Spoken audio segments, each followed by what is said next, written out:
Querido Daniel, estoy acostumbrado a dialogar contigo, pero ahora te voy a entrevistar. Y entonces, yo a veces veo que se abren ventanas de oportunidad en este país, pero siento que le falta consistencia para que queden abiertas y para que se ensanchen.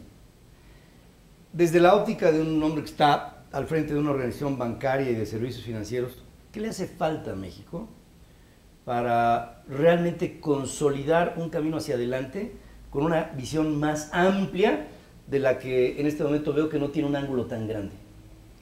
Oye, pero antes que nada, muchas gracias por acompañarme y estar aquí, por darme la oportunidad de... No, verdaderamente sabes que lo aprecio y te lo agradezco mucho. Pues yo creo que creo que es una pregunta muy amplia, Pedro. Yo creo que, digamos, desde el punto de vista que a mí me toca ver y explorar lo que este país pudiera dar más para que haya más bienestar, me parece que uno de los temas en los que habría que trabajar mucho es en el tema de la distribución de la riqueza. Y esto lo traigo a colación también porque generalmente cuando en el legislativo o cuando evalúan a la banca, generalmente dicen, oye, hay muy baja penetración de servicios financieros.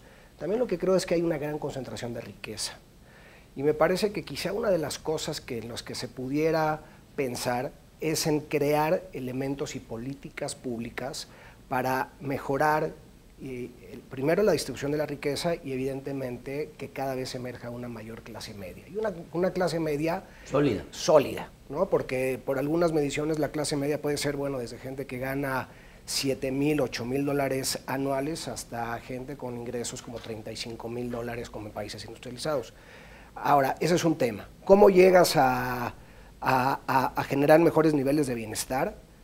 Pues quizá hay un tema también importante de mejores niveles educativos, ¿no? Entonces yo creo que si pensamos también en mayor bienestar, habría que pensar en mejor educación y eso quizá redundaría en mejores oportunidades para los recién egresados.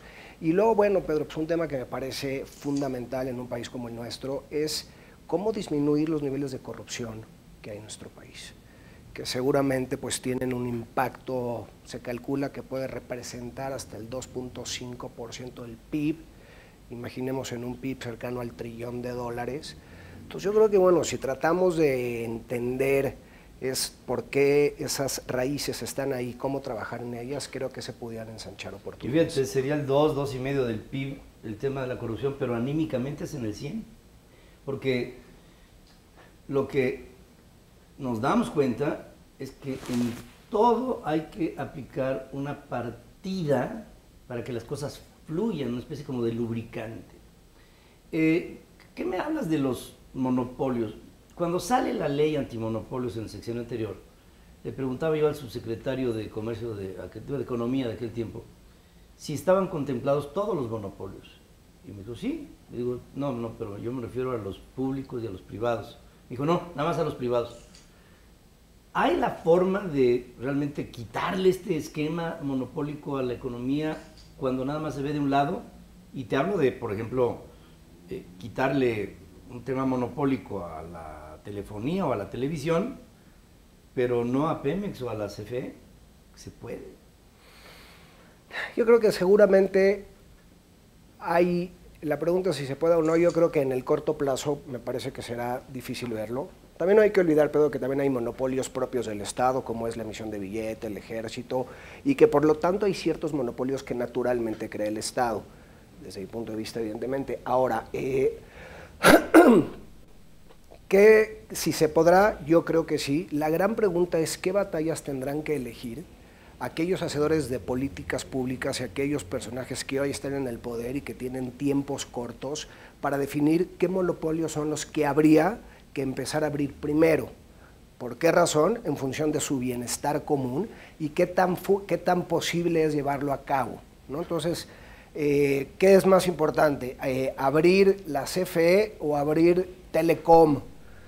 Pues francamente yo no me siento con la capacidad intelectual de poder emitir un juicio en ese sentido porque no conozco, no he estudiado a fondo cuál sería el impacto, pero lo que yo sí veo, Pedro, y que además también creo que le encadeno a tu pregunta anterior, es en la medida en la que este país vayamos caminando hacia un mayor civismo, porque mira, en una ocasión, hace ya algunos años, me tocó estar con un alto funcionario público que decía, platicábamos un poco qué pasa, por ejemplo, en Estados Unidos, ¿no? Donde evidentemente también hay grandes escándalos en algunas ocasiones de corrupción, aunque ahí el lobby, digamos eso, el lobbying que hacen en el Congreso es una cosa mucho más reconocida, pero con la gran diferencia que en los Estados Unidos, por ejemplo, las organizaciones que tienen al público de a pie están desarrolladas, hechas para que sirvan, para que funcionen. Y entonces eso es un cambio totalmente distinto cuando además de estar nosotros inmersos en una gran corrupción, además las instituciones no necesariamente están diseñadas para ayudar a la gente que recurre a ellas.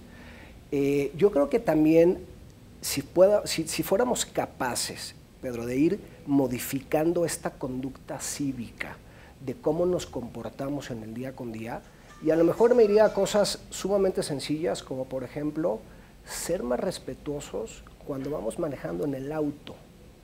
Cosas tan sencillas que empezarían seguramente a cambiar una forma de ver y de actuar y de cómo interactuamos con el de al lado y con el del... Yo creo que, Pedro, pensar que los monopolios se van a acabar tanto en los públicos como en los privados en el corto plazo lo veo difícil, pero yo creo que sí sería muy valioso saber cuáles serían aquellos monopolios que de cara al proyecto que tiene este país para los próximos 10 años tuvieron un mayor impacto digamos, en el bolsillo y en el mejoramiento del bienestar de este país. Si pensamos así en las antípodas, digamos, un país totalmente comunista, con una economía centralmente planificada y un país de libre mercado, de libre empresa. Ahí están las dos, digamos, propuestas, digamos, presuntamente opuestas. Una y la otra tienen un plan rector, ese sería, digamos, el denominador común.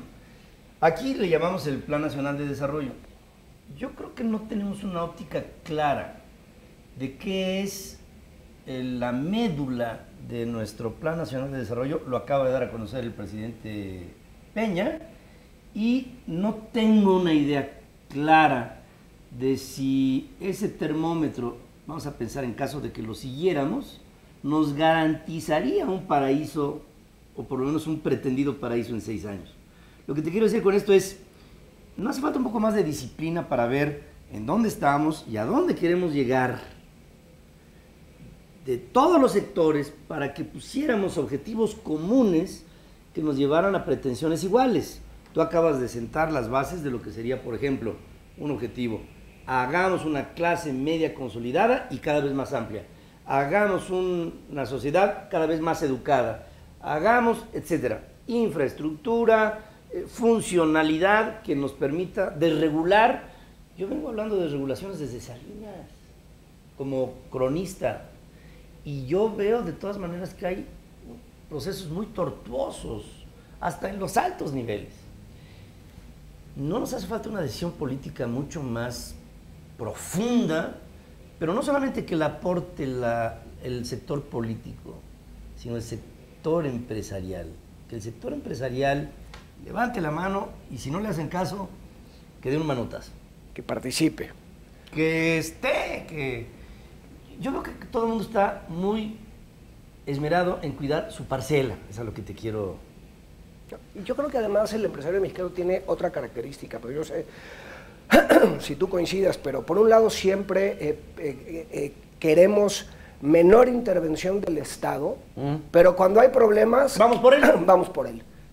Vamos por el gobierno. Vamos por el gobierno. ¿No? Y además hay una raya que ignoramos entre lo que es el Estado y lo que es el gobierno. Yo creo que también no hemos definido tampoco nosotros bien, como sociedad, qué esperaríamos del gobierno como eje rector o como un interventor que participe cuando se sale de nuestro control la capacidad de hacer, ¿no? Que no hay que confundir lo que hizo Estados Unidos después de la crisis, cuando intervino General Motors, algunos bancos, pero que hoy ya otra vez, en función de las instituciones norteamericanas, y podríamos ahí discutir si estuvo bien o mal, o si la organización norteamericana es la mejor o no, pero ya han salido de aquella intervención. Yo creo que en México también el empresario no está acostumbrado todavía a saber qué esperar exactamente el Estado. ¿Y por qué? Porque seguramente hay muchos que han sido acompañados por el Estado durante muchos años. Entonces, como que a veces queremos la independencia y a veces queremos la participación, ¿no? Bueno, es el Estado paternalista. Es el Estado paternalista. Que ese paternalismo pues nos hereda desde la colonia, desde la conquista, cuando había que voltear a ver al virrey como autoridad terrenal y al arzobispo, que eran los dos en una misma persona, como autoridad celestial. Pero en todo ello, no sé si el ingrediente de la globalización te haya hecho sentir que las cosas cambian en México aceleradamente. Bueno, yo creo que lo que sí, Pedro, o sea, claramente sí. O sea, lo que, digamos, vamos a hablar de las cosas que creo que se han construido de forma, con gran fortaleza en nuestro país. México, sin lugar a dudas, es uno de los países con mayor apertura del mundo. Compáralo, por ejemplo, con lo que ha pasado en Brasil, ¿no? Brasil, que construyó una historia, que además va a ser merecedor de unos Juegos Mundiales y de una Olimpiada. Pareciera que hoy el tener una economía cerrada el mundo no lo reconoce. Yo creo que han habido grandes cambios. Quizá esos cambios de apertura no han venido acompañados al mismo paso con lo que se debe haber hecho a nivel de sociedad y a nivel de lo que tú comentaste hace unos momentos. Siguen habiendo tramas institucionales, no se ha liberado del todo la economía para tener el máximo potencial de ella. Y yo creo que seguimos tratando de, a través de las reformas estructurales, ir quitando aquellas camisas de fuerza que creamos por muchos años. Y que yo creo que el tema de las reformas estructurales, pero desde mi muy particular punto de vista, no se resuelven solamente con las reformas estructurales y con las leyes secundarias. Luego viene la ejecución. Claro. ¿Qué tan capaces vamos a ser de ejecutar aquellas reformas de forma adecuada para que tengan el efecto que la gente percibe? El Plan Nacional de Desarrollo, Pedro. Me parece que yo no creo auténticamente que ningún presidente espere el mal de un país. Al contrario, yo creo que legítimamente cuando un presidente entra en sus primeros años de gobierno, lo único que quiere es que este país sea un mejor país, que tenga menos pobres, que crezca más aceleradamente. Lo que sí creo, Pedro, es que debería de hacer, como lo hacía en su momento, como lo siguen haciendo los chinos con sus planes quinquenales, pero que están todos los planes tienen que ver uno con el otro, y ves proyectos de muy largo plazo. Me parece que ver un Plan Nacional de Desarrollo de 6 años o de 5 años... Es muy acotado. Es muy acotado. En pocas palabras, estamos inmersos en un cortoplacismo, por un lado, que nos impide ver lo que le llaman el long run, ¿no? Los norteamericanos. O sea, hasta dónde podría echar la visual México, en donde pretendidamente, llámese de donde venga el presidente de la República o los gobiernos de la República, como sea, vayan hacia una finalidad que acabe siendo el bienestar de este país. Déjame decirte, fíjate, pero cómo yo lo veo. Imagínate que veamos el problema en dos grandes dimensiones. Ya hicimos una gran tarea, que es generar unas políticas macroeconómicas sanas, una independencia del Banco Central, un gran reconocimiento internacional hasta esas instancias, un sistema financiero fortalecido, una deuda con respecto al PIB acotada, sana, un déficit fiscal prácticamente en equilibrio. Muy bien. Hicimos la parte de arriba.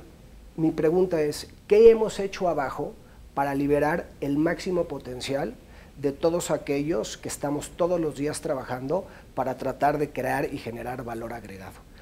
Hicimos lo de aquí, muy bien, es condición necesaria. Evidentemente no es suficiente. La gran pregunta, ¿cómo liberas ahora el potencial? Hacia abajo. Hacia abajo. De las pymes. Se habla mucho de esto, que hacen el 75% del empleo. ¿Cómo liberas ese potencial, Pedro? ¿Qué hay que hacer para que en realidad se libere ese potencial y tengamos una sociedad que en realidad ponga a este país donde se merece? Creo que la respuesta no es fácil, no es trivial, creo que no hay una sola. Lo que es indiscutible es que lo de arriba no se puede perder, pero hacia abajo hay una cantidad de chamba que hacer, y evidentemente uno puede hacer la reforma financiera, pero si la reforma financiera no viene atada a una reforma política que destrabe y que no venga atada a una reforma fiscal que le lleve al gobierno mayores ingresos, y que además hay una apertura de Pemex para poder aprovechar ese potencial, me parece, Pedro, que entonces lo de arriba nunca será suficiente para el potencial que hay abajo. Y de que lo hay, lo hay. Quiero decirle a nuestro público que Daniel y un servidor a veces compartimos literatura. Y además, cosa que me encanta, el gran cambio de la revolución cultural de Mao, que empezó con un gran fracaso, con un paso adelante que causó 20 millones de muertos de hambre, se logró hacer un cambio cualitativo de China para convertirla en la segunda economía del mundo, convocando al pueblo. Es decir, convocaron abajo. Se organizaron arriba y convocaron abajo. Y creo que es un principio de una buena conclusión. Y yo creo que claro que durante Mao, ¿te acuerdas que hubo esta de revolución hacia adelante y también la revolución cultural, donde aquellos personajes que llevaban mucho tiempo en el Politburó, los sacaron, los reciclaron, pero si te das cuenta, Pedro, en la historia esta, que de un libro fascinante, que te agradezco mucho que me lo hayas recomendado para leerlo, en realidad no fue una transformación violenta. Es decir, sí hubo, evidentemente, pues está lo de 89 y la plaza de Tiananmen, pero una revolución como la entendemos, como la que surgieron los norteamericanos o lo que hemos vivido en México, no fue. Yo creo que esto se da en el largo plazo, pero con una clara convicción de la sociedad y destacar sus valores que los pueden llevar a buen puerto. Eso más una absoluta observancia del Estado de Derecho. Es decir, sin esas premisas no hay paraíso. Mira, pero a mí me sorprende mucho ver las escenas que pasan, o que escucho contigo por las mañanas cuando hay un partido de fútbol y los que están comprando los boletos se agarran a guamazos a los policías y no pasa nada. Y entonces o una toma de rectoría, ¿no? O una toma de rectoría, o un desmanes en Chilpancingo. Tú imagínate, Pedro, si fueras el CEO de una empresa que está en Japón o en Canadá y estás explorando la posibilidad de venir a poner tu planta en México, porque México ofrece todo, y de repente te ves ante esas escenas. Te voy a platicar una anécdota. Yo tuve la oportunidad de trabajar 5 años para un banco que estaba basado en Nueva York, y entonces estaba viajando con el chairman del banco y estábamos en el aeropuerto, y en eso sale una escena en CNN de unos manifestantes que se desnudaban, ¿te acuerdas?, enfrente del... Los 400 pueblos. Los 400 pueblos, y entonces me dice el chairman del grupo, "That's the place where you're going to place the money." Ahí vas a poner el dinero, ahí vamos a poner el dinero. Y sí, yo creo que también, Pedro, pensar que esas escenas, se vale que todo el mundo se manifieste, pero pensemos por un instante, Pedro, ayer anunciaron, México recibe, la figura de ayer es el mejor monto en inversión extranjera directa en el primer trimestre del 2007, 4.300 millones de dólares.